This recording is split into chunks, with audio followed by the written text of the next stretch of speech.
Alright, ranking des outils marketing en 2026. Let's go! Blog, Avec l'utilisation de l'IA de plus en plus, puis les citations qu'on les blogs, je donne un A, c'est sûr.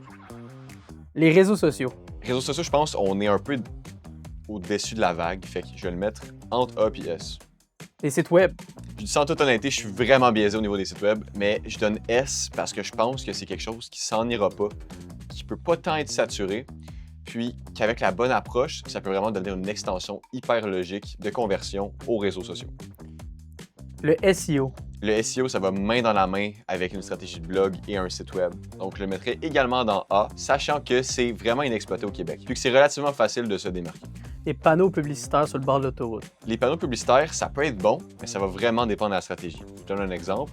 Pour un courtier ou un conseiller qui veut une approche hyper locale, donc que sa niche ou que son expertise, son segment de marché, ça va être une petite zone géographique, un panneau publicitaire va être excellent, au même titre qu'un panneau d'autobus ou qu'un arrêt d'autobus. Fait que les panneaux publicitaires, je donnerais B.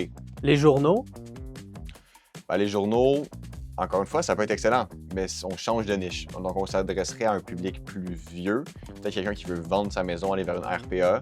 Bon, là, je dis ça sans jugement, là, mais c'est sûr qu'il faut que la stratégie tienne en compte de ce type-là de marketing. C'est pour ça que, selon moi, les journaux, c'est un C.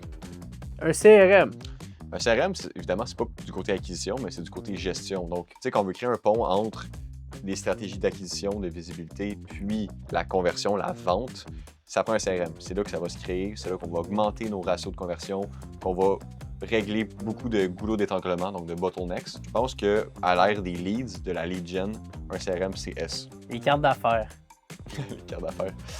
Ben, si je prends ta question au sens propre, carte d'affaires, c'est F. Là.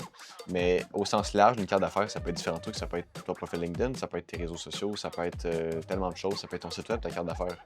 Donc, dans ce sens-là, je serais capable de faire jumper carte d'affaires de F vers A.